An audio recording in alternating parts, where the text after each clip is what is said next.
ሰርቶ አዳምጥ የምነካ የ95 ዓመቱን ጉዳይ አስፈጻሚ አራዳን ደግነው ስጋ በልቶ ጠጪ። ሃሎ በጣሊያን ትሬን ተቋጥሮ እንደዚህ አቶ ለማ ኃይሌ ነው ዛሬ ያቀርብንላችሁ። የፍርድ ቤት ራፖርት ጸሐፊ ሆኖ እንዳይመጣ ብሎ የነገር እንግዳ ፍጡር ተደጋግፎ በአቅሙ ቢረዳዳ የከሳሹንም የተከሳሹንም ነው መጽፍ። ያው አውጥተኛው ማሙካቸው እዚህ ውስጥ ይሸጉታል።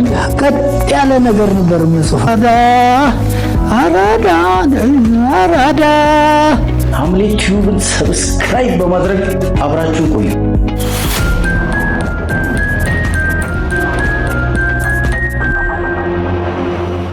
ሞዴስ ሰባሃ አዎ ርስተ ጉልት መመዝገቢያው መትካዩ ያንን በዚህ በቁም ጽሁፈት እዛ ላይ ለቅልቄው ሲያዩት ማን ነው የጻፈው? ማን ይመጣ ይመስሎታል? በዚህች ሳምንት ውስጥ ወረቀት ይደርሳል፣ ስራህን አስረክበህ እንድትመጣ ሸዋ ጠቅላይ ግዛት በጅሮ አንድ ቃል አሉ። እሺ ወዲያውኑ ስራ ማስረከብ ጀመርኩ። በሳምንቱ አይችን የምታህል ወረቀት ከቻቻለ ከአዲስ አበባ ደብዳቤ ተላከ። እሺ ስራ አስረክበው እንዲመጡ። ከዛ የመንዝና ይፋት አውራጃ ግምጃ ቤት እንትን አውራጃ ገዢ የጻፈው አቤት አቤት አቤት የለቀለቀው ወደ በጅሮንዶ ላከኝ። ወረዳው ለአውራጃ ጻፈ፣ አውራጃው ለበጅሮንዶ ጻፈ። የሥራ ምስክር ቁጥሩ በዛ ባለው የመንግስት ገንዘብ ላይ በሐቀኝነትና በትክክለኛ ታማኝነት ያገለገለ ስለሆነ ብሎ አትቶ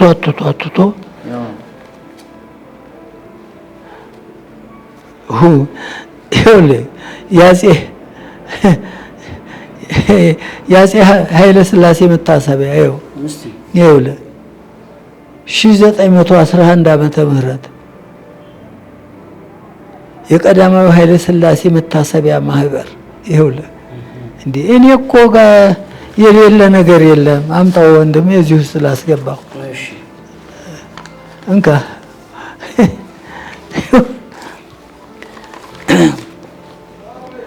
አሁን በድግ አደርጉና የጨወና ጉራያ አውራጃ ተቆጣጣሪ ጨወና ጉራያ አውራጃ እዛ ሄድኩና ብቻ ምንቅርቅሩን አወጣሁ። ያንን ምርመራ እንዳጣራው አመትም ሳይሆነኝ ሰላሌ ተዘረፈ ተባለ። ሰላሌ እሺ በድግ አደረጉና ሰላሌ አውራጃ መኪና ሁሉ ይመጣልኛል። ይሄ የመጀመሪያዋ ፒክአፕ መኪና ንብረት እና ቤት ጭኖ የሚሄድ ይመጣል። እዛ ሰላሌ አውራጃ ከደጃዝማች ገለታ ቆርቸው ጋር እዛ በስራ ላይ ያለው በአመቱ ናዝሬት ተዘረፈ ተባለ። ማን ይሄድ? ለማይ ኃይሌ ካልሄደ አይወጣም።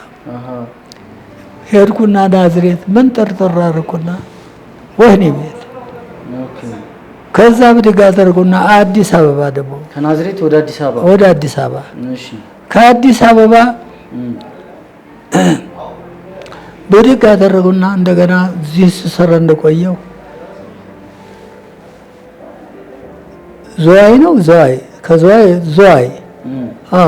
ከዘዋይ አዲስ አበባ መጥቻለሁ። እሺ እንትን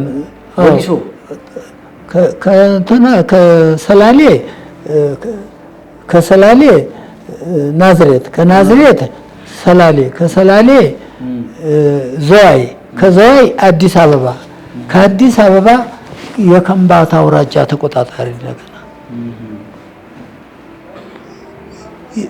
የከምባታ አውራጃ ተቆጣጣሪ እንደሆንኩ 2 አመት የከተማ ወሳኝ ከፋይ ኮሚቴ ሊቀመንበር የራስ አባተው ያለው ከተማ ከ2 አመት በኋላ የሲዳሞ ክፍለ ሀገር ምክትል ዋና ተቆጣጣሪ በዛው በኩል በዱራሜ፣ በስቄ፣ በአላባ ቁሊቶ፣ በሻሸመኔ፣ አዋሳ አሁን ይሄን ጊዜ የከምባታ አውራጃ ገዢ አድራሻውን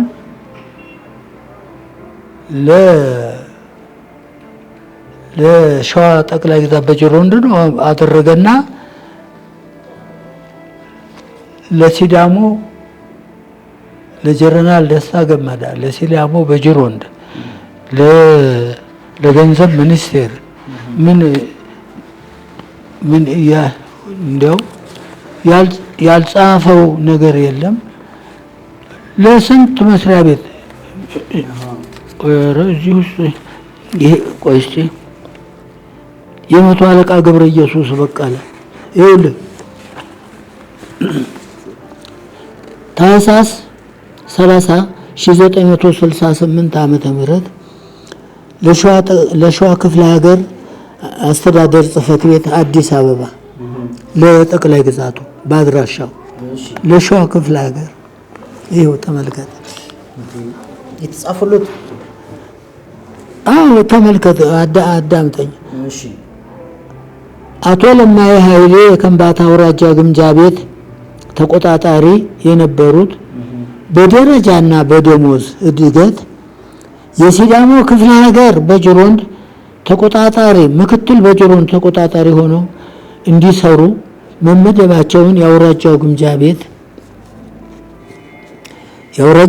ቤት ሹም ለሸዋ ክፍለ ሀገር አስተዳደር በጅሮንድ ጽሕፈት ቤት በከ 1188 8 ታህሳስ 38 ዓመተ ምህረት ሲጻፍ በመዘገቡልን ግልባጭ ልንረዳው ችለናል።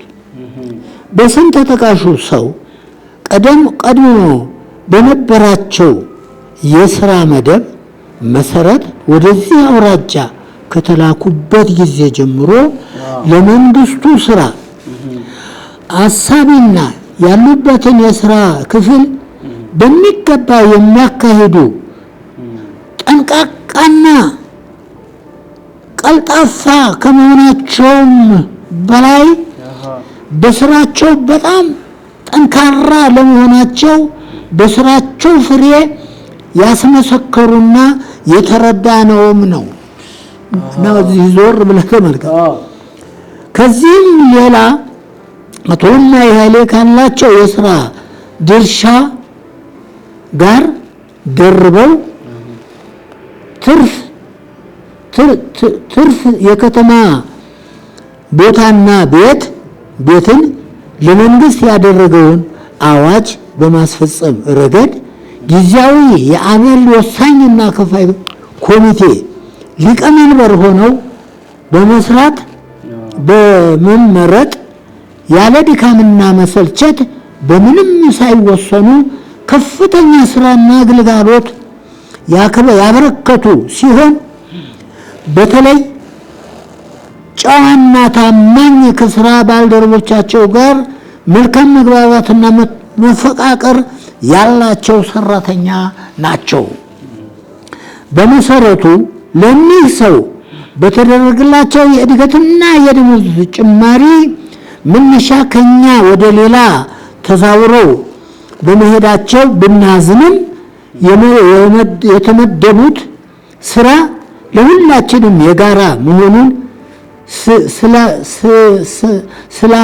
ስለምናውቅ መንግስት በአገልግሎታቸው መጠን አስቦ ባደረገላቸው እድገትና የደሞዝ ጭማሪ ከፍተኛ ደስታ የተሰማን መሆኑንና የተመደቡበትም ክፍለ ሀገር ይህንን መሰሉን ሰራተኛ በማግኘቱ እድለኛ መሆኑን ስንገልጽ የተለየ ደስታ ጨምረን ነው። እንዴ አንተ ደግሞ ግጥም ነው ሌላ ድርሰት ቆየ ከንባታውን ከዚህ በላይ ታየዋለህ። ደሞዝ ተጨመረለት በደንብ የዛን ጊዜ የክፍለ ሀገር ምክትል ዋና ተቆጣጣሪ የሐዋሳ ከተማ 14 ቀበሌ 2 ከፍተኛ አጠቃላይ ምክር ቤት ኦዲተር፣ እዚህም የአውራጃው ወሳኝ ከፋይ ኮሚቴ ሊቀመንበር። ስለዚህ አቶ ለማይ ኃይሌ እስከ አሁን ለአውራጃችን በቅንነትና በታማኝነት ላደረጉት ግልጋሎት ከፍ ያለ ምስጋና እያቀረብንላቸው አሁን ለተመደቡበትም ቦታ የተቃና ስራና እድል እንደሚገጥማቸው በመመኘት ይህንን የመሰናበቻ ደብዳቤ የሰጠናቸው መሆኑን እንገልጻለን። ኢትዮጵያ ትቅደም፣ አቆርቋዧ ይቅደም። የመቶ አለቃ ገብረ ኢየሱስ በቀለ የአውራጃው አስተዳዳሪ። ግልባጭ ለሸዋ ክፍለ ሀገር አስተዳደር በጅሮን ጽሕፈት ቤት በኢትዮጵያ ጊዜያዊ ወታደራዊ መንግስት የገንዘብ ሚኒስቴር በጊዜያዊ ወታደራዊ መንግስት የኢንስፔክሽን ክፍል አዲስ አበባ ለሲዳሞ ክፍለ ሀገር አስተዳደር ጽሕፈት ቤት ለሲዳሞ ክፍለ ሀገር በጅሮንድ ጽሕፈት ቤት አዋሳ ለአቶ ለማይ ኃይሌ ግልባጭ ለናላካ ማለት ነው። ይሄው አታዩም እንዴ? ሲዳሞ ክፍለ ሀገር አስተዳደር ጽሕፈት ቤት የአንድ አውራጃ ገዢ ለሲዳሞ ጠቅላይ ገዢ ለጀነራል ደስታ ገመዳ እንዴ ሰውየው ሲያዩት ቀይ ነው፣ ውስጡ ግን ጥቁር ነው አሉ። ለምንድን ነው? አንዴ ሰበሰብኩና ወይን የከተትኳቸው። ምን አድርገው አሰሯቸው? ስንት ናቸው? የከፍተኛው ፍርድ ቤት ገንዘብ ያዥ፣ የጠቅላይ ግዛቱ አስተዳደር ገንዘብ ያዥ፣ የክፍለ ሀገሩ ፖሊስ መምሪያ ገንዘብ ያዥ ሻምበል፣ የጠቅላይ ግዛቱ በጅሮንድ ገንዘብ ያዥ፣ የሀገር ውስጥ ገቢው ገንዘብ ያዥ፣ እነዚህ ሁሉ በሙሉ መንጥር ወህኒ ቢከተቱ እንዳለ ይሄ የገንዘብ ሚኒስቴሩ ተፈራ ወልደሰማያት ፊርማ። ታዲያ ያለኝ የሥራ ምስክር አቡነ ተክለ ሃይማኖት ሐቀኛው ጳጳስ ይኸውልህ። እንዴ እንደዚህ ቃል መሰለህ እንዴ? ሐቀኛው ጳጳስ ታዲያ አቡነ ተክለ ሃይማኖት አይልም? ይኸውልህ ቀኛዝማች ተስፋ ገብረ ስላሴ ፊርማ እንትን ፎቶግራፍ ተስፋ ገብረ ስላሴ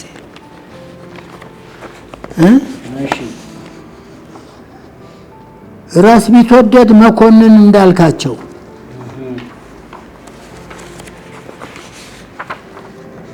ተክለ ጻዲቅ መኩሪያ ደራሲው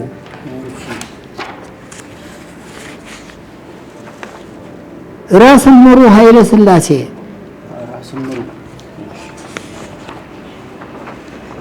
ከበደ ሚካኤል አለቃ ኪዳነ ወልድ ጀግናው አቤ ጉበኛው አቤ ጉበኛ አሁንም ይኸው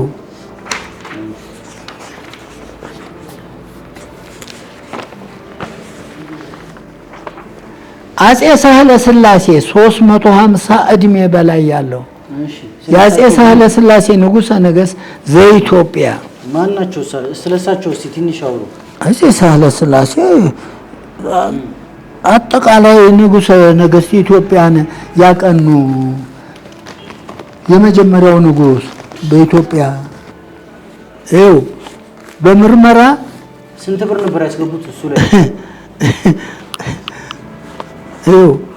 ወላሞ ሶዶ ሲዳሞ ከማሰማራቸው ኢንስፔክተሮች ሌላ በእያንዳንዱ ክፍል አሁን ለምሳሌ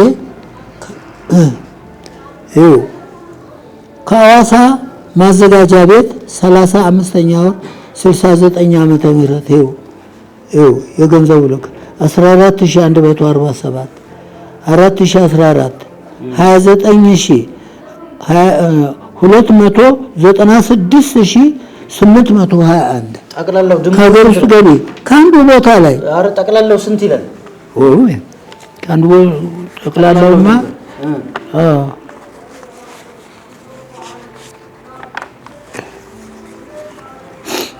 1,172,670 ሳንቲም። ይሄ በእኔ ምርመራ ብቻ ነው። በእርሶ ብቻ ከማሰማራው እንዴ ይኸው እኮ ሪፖርቱ ምን ይላል? በእርሶ ብቻ 1 ሚሊዮን ይሄን ሁሉ ያስገቡ ማለት ነው። እሺ ቆይ ወረቀት እንዳትቀደድ። የከፍተኛው ፍርድ ቤት ነው። እሺ የሲዳሞ ክፍለ ሀገር ከፍተኛው ፍርድ ቤት አንድ ከኔ ጋር የሚሰራ ዋና ተቆጣጣሪ ተብሎ እኔን ለመወንጀል ፈለገ። ኦኬ ከሶት ፈልጎ ነው? አዎ ነበረ። በኋላ ዳኛው ያ ሂሳብ መጨረሻ ላይ ሪፖርት ሲያቀርብ የሂሳብ ስህተት አለ ሰርቷል ብሎ እኔን ሊወነጀል ፈለገ። ፍርድ ቤቱ በፍርድ ቤት አረጋግጦ አስተካክሎ መስክሮበታል። ሌሎቹንም ሂሳቦች ሲሰራ በተጣራ ሁኔታ እያቀረበ የተወሰነ ነው። አንዳንድ በመስሪያ ቤት ተወጥፈው እያሻጠሩ በሰው ላይ እንትን የሚሉ ብሎ እዚህ ላይ የከፍተኛው ፍርድ ቤት ዳኛ አሁን የ95 ዓመቱን ጉዳይ አስፈጻሚ አቶ ለማይ ኃይሌ ነው ዛሬ ያቀርብንላችሁ ያለነው። ሐምሌት ቲዩብን ሰብስክራይብ በማድረግ አብራችሁን ቆዩ። ፍርድ ቤቱ ተቃወመና ጻፈ። ከፍተኛው ፍርድ ቤት የት ላይ ነበር? አዲስ አበባ ተጠርተው ወደ ወሊሶ ሄደው ከወሊሶ ነው ወደ ሐዋሳ ሄዱት። አዎ ሐዋሳ 7 ዓመት ሰራው። አሁን ከዛ ከሐዋሳ ቀጥታ የአዲስ አበባ ከተማ የ14 ወረዳ የ9 አውራጃ የከፍተኛ ፍርድ ቤት እንዲሁም ቡልጋሪያ የትራፊክ ፍርድ ቤቶች 5-6 ችሎት መገረሽን አገርዛት ሚኒስቴር ፈረንጆች ፓስፖርት የኢንስፔክሽን ኃላፊ ሆንኩና ስሰራ የሸዋ ክፍለ ሀገር ሰርቶ አደር ቁጥጥር ኮሚቴ ቡድን መሪ ሆኜ ተመረጠው። እዚህ ቱሉ ቦሎ ገባ ብሎ አርቦ ጨለሌ በ77 ዓመተ ምህረት 30 ሊቀ መንበር በአንድ ጊዜ አሰርኩ። 30 ሊቀ መንበር 30 ያው እኮ ሐሰን ሮባ ያልኩ ያውና ወረቀቱ 30 ከነ ማህተሙ ወረቀቱ። ከዛ እንደገና ዳው ቆንጨ ቡሳ የሚባል ሀገር አለ። ከቱል ቦሎ ደግሞ ወደዚህ ገባ ብሎ ወደ አምቦ መስመር 15 ሊቀ መንበር 15 እንደገና ጉንችሬ እነሞር ባሩድ ቤት ጉንችሬ እነሞር ወረዳ 15 ሊቀ መንበር እነዚህ። ከዛ ከዘዋይ እንደመጣው ግን ከሐዋሳ እንደመጣው መጀመሪያ ዘዋይ 12 ሊቀ መንበር 8 የመንግስት ባለስልጣን አንድ ጊዜ እነዚህን አሰርኩ።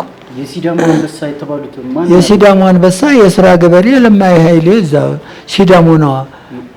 ወላሞ ሶዶ 19 ባለስልጣን ሳስር ይርጋ ጨፌ በዚህ በካሊግራፉ ብቻ ጤና መኮንኑን 5 ዓመት ወህኒ ቤት የጦር ፍርድ ቤቱን ዳኛ ከችሎት ላይ አንስቼ በ2000 አንበሎች ሲጋጨኝ ቁጥጥር ስር 143 ሺህ አሁን እዛ ዝርዝሩ ላይ አለ 143 ሺህ ወንጀለኞች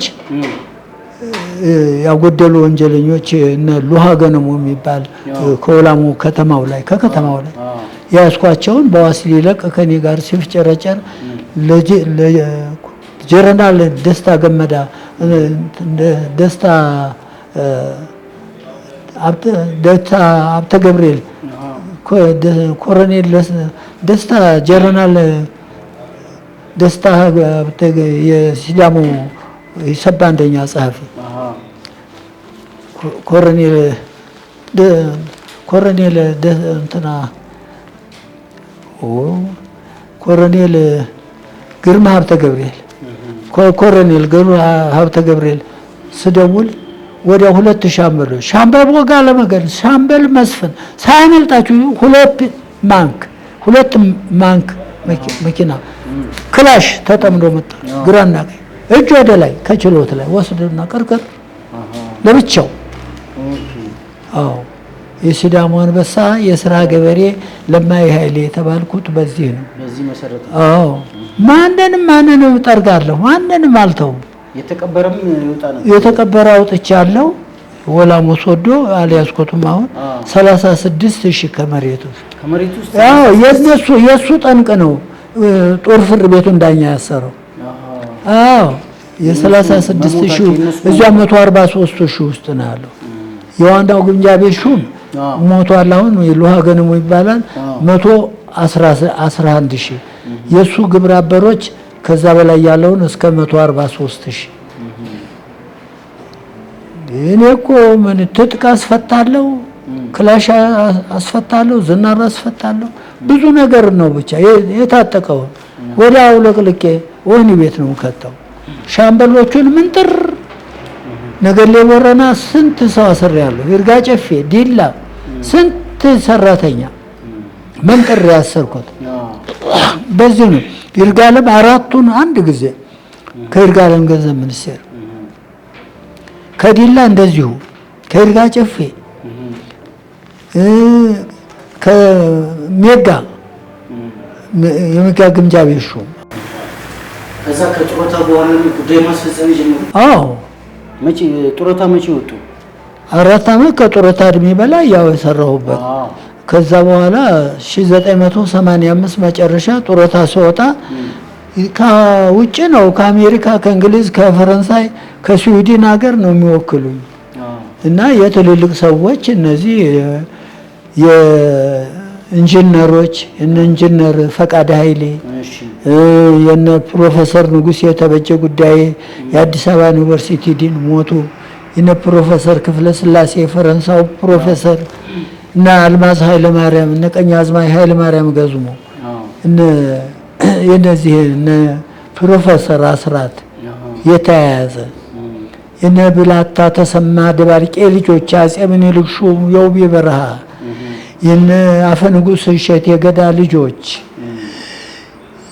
አሁን ይሄ አቧሪ ያለው የፈረንጆች ካፌ የነ አምድ ወንድ አፍራሽ ባልደራሶች የነዚህ ሁሉ ስራ የሚሰሩላቸው እርሱ? አዎ እኔ ነኝ ወኪል ነገር ፋይ ይሄው እኮ አይቼዋለሁ። ዝርዝራቸው መሬት ላይ ሁሉ አለ እዚህ ፍርድ ቤትም። እኔ እኮ ሁሉም ፍርድ ቤቱም ሁሉም ምስጋና ይጽፋል። የሁሉ የባለ ጉዳይ ቁጥራቸው ስልክና ስማቸው ይሄን እነዚህ ሁሉ ጉዳይን የሚያስፈጽሙት አሁን ታዲያ በዚህ ግማሹ አልቋል። አሁን ትልልቆቹ አለቁ። የስንት ጠበቆች ወኪል ነገር ፈጅ ነኝ። የብዙ ጠበቆች እኔ ከነሱ ቀድሜ አስጨርሳለሁ ጉዳይ። ምክንያቱም እኔ ሰርቼ ያለፍኩበት ቤት ነው። ከከፍተኛው ፍርድ ቤት ይዞ በሙሉ ማሽገው እኔ ነኝ። አሁንም ስራ ቢያገኙ ይሰራሉ፣ ጉዳይ ያስፈጽማሉ። እንዴ እየሰራሁ ነው እንጂ እንዴት ምን በጡረታ ብቻ ልቀመጥ እንዴ? እንዴት ይቻላል? ጥር 12 95 ዓመት ያለፈ ጥር 12 አዎ በቃና ዘገሊላ በቃና ዘገሊላ በቃና ዘገሊላ ዘገሊላ ከብካብ ኮነ ዘገሊላ ከብካብ ኮነ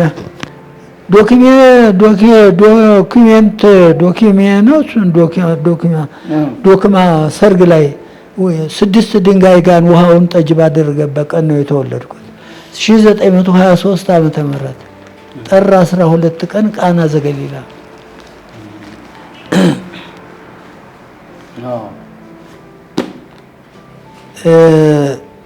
ምኒልክ ተወልዶን ባያነሳ ጋሻ ፍርኩታይ ገምጣል ይህን ጊዜ አበሻ። ለኃይለ ሥላሴ ምን ብለን እንገጥም ነበረ? ሚያዝያ 27 እና ቅርብ ምስጋና ለሐዲሱ ዘመን መሰረት ነህና እስኪ እናመስግነው መድኃኔዓለምን እስኪ እናመስግነው ኃይለ ሥላሴን ሀገር እና ጤና ሁለቱን አየን ጠቅል የዘራውን ለመብላት ገስግሶ የነበረው ጣሊያን ተመለሳን ክሶ ቃሉን ተፈጸመ ትንቢቱም ደረሰ በኃይለ ሥላሴ ዓለም ተቀደሰ መንግስትህን ያጽናው እስከ ልጅህ ለኢትዮጵያ ልጆች ቸር ጠባቂ ነህ ጥበብ ለልጆቿ አስታካፍል ሀብቷን ለኃይለ ሥላሴ ሰጠች ሙሉ ቤቷን እንዲያከብረኝና እንዲያኖረኝ ብላ ይዛው ተሻገረ በጽኑ መሐላ ወደ እንግሊዝ ሀገር በአምስተኛው ዓመት ተመልሶ መጣ። ይዛን ጊዜ የገጠማችሁት እናንተ ማለት ነው? እርሶ ነው የገጠሙት? ይሄ እንዴ ስንት ነገር ገጥማለሁ እንዳይመጣ ብሎ የነገር እንግዳ ፍጡር ተደጋግፎ በአቅሙ ቢረዳዳ ምንም ቢፍጨረጨር እያጉረመረመ መጪውን ቢያግደው ቀድ እያስቀደመ እጅግ ቢጠነቀቅ ብልሃቱን ቢያበዛ አስማተኛን ሁሉ በገንዘብ ቢገዛ ህዝብ ቢተባበር ነገሥታት ቢቆጡ ጠቢባን ተስማምተው ዘዴ ቢያመጡ ጨረቃና ፀሐይ ብርሃንም ቢነሱ መሬትና ሰማይ ተጋይተው ቢፈርሱ የተጻፈ ነገር አይቀርም መድረሱ ግንባርህ ላይ። እኔ ብዙ ስራ ሰርቼ ብዙ ስም ነው ያለኝ ገንዘብ ነው የሌለኝ። ይኖሮታል አሁን ገንዘብ ነው የሰራው እንዴ ወድጄን ነው ታዲያስ ወደ ሽንገጣቢት ለንጉሥ ትገብር ያለ ወድጄን ነው የምሰራው። ይሄ መስኮብ ራሽያ ወስደው የኔን ፎቶግራፍ በትልቁ ያሳጠቡልኝ ነው። መስኮብ ራሽያ ይሄ እንትና ይሄ ካሊፎርኒያ ከኒውዮርክ 2000 ኪሎ ሜትር ወደዛ ሄዶ በትልቁ ታጥቦ የመጣ ነው እና ይሄንን ይመስላል።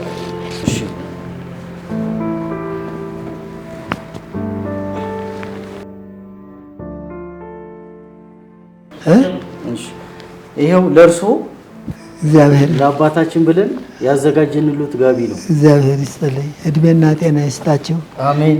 ለመጪው ዓመት በሰላም ያደርሳችሁ። እግዚአብሔር ከእናንተ ጋር ይሁን። አሜን። እግዚአብሔር በተቃና ዘመን ያደርግላችሁ። አዎ አሜን። አዎ ፈጣሪ ይጠብቅልኝ። እርሱንም ጤናና እድሜ ይስጡ። አዎ እግዚአብሔር እና መጥቼ ማለጣችሁ። አሜን። አዎ እድገትም ጤንነትም ሁሉም ነገር እግዚአብሔር ያደልልኝ። አሜን። አዎ ከእናንተ ጋር ይሁን። የዳዊት መዝሙር ላድርግ። እዛ ላይ ሆኖ ቢጠራኝ ወይ እንዳልለው ድምፅ የለኝ ባልሰማ ነው እንጂ ዝምታዬ አቤት አቤት ጌታዬ። እዝራ በመሰንቆ ዳዊት በበገና እመቤታችንን ሲያጨዋውቷት ሳታውቀው አለፈች ያን መልአከ ሞት። ከቶ አይቀር ሞቱ ምንም ቢታክቱ ወጣ ብዬ ከቤት ስጋ ጠብሼ ለመብላት ወድቄ ነበር ከሳት ላይ ስጋ ስጋዬን ሳይ ቤት ሰራ ብዬ ተሳነኝ ጉልበቴ ቤት ሰራ ብዬ ተሳነኝ ጉልበቴ ያለም አገር ቀረ ዋቤቴ ዋቤቴ ቤት ሰራ ብዬ ተሳነኝ ቤት ሰራ ብዬ ማሰሪያ ይዣለሁ አንድም አገር የለኝ ብቻ ቀርቻለሁ አንድም አገር የለኝ ብቻ ቀርቻለሁ። ንጉሥ በሬ ግዙ እኔ መሬት ልሁን እንደ ዱራችን ባለ እኩል እንሁን።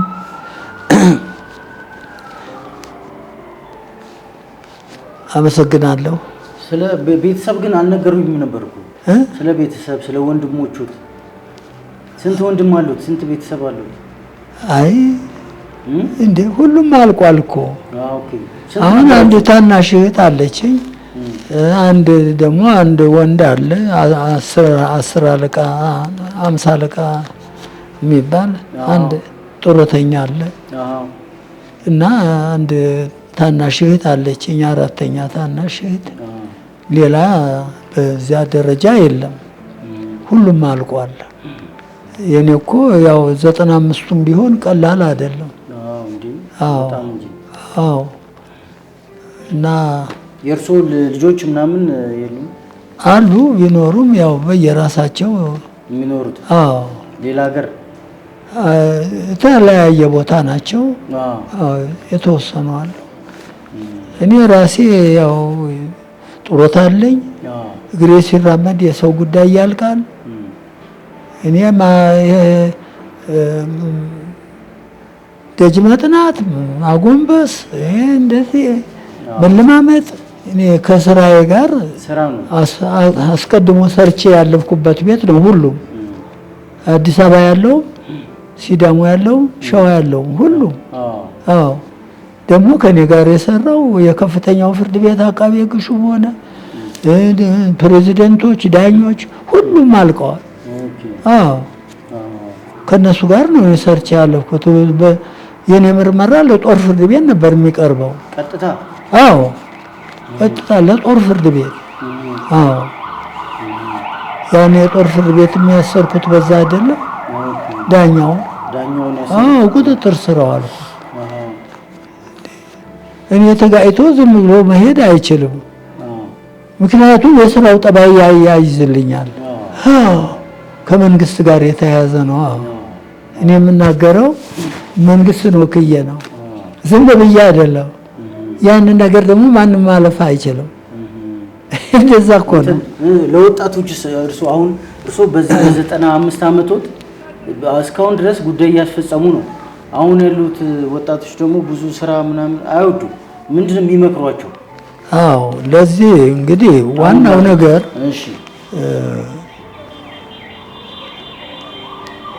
አስካሪ ነገር አበርክቶ አለመጠጣት፣ ጫት፣ ሲጃራ የሚባል ነገር እሱን ነገር አለመንካት፣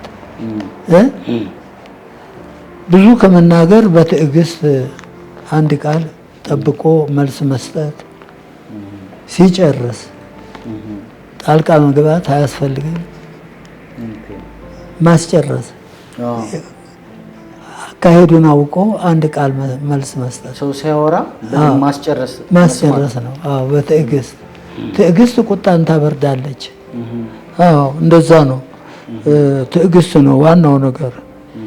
አዎ እኔ ብዙ ጊዜ ብዙ ነገር ሊቃወሙኝ ይፈልጉ ነበር።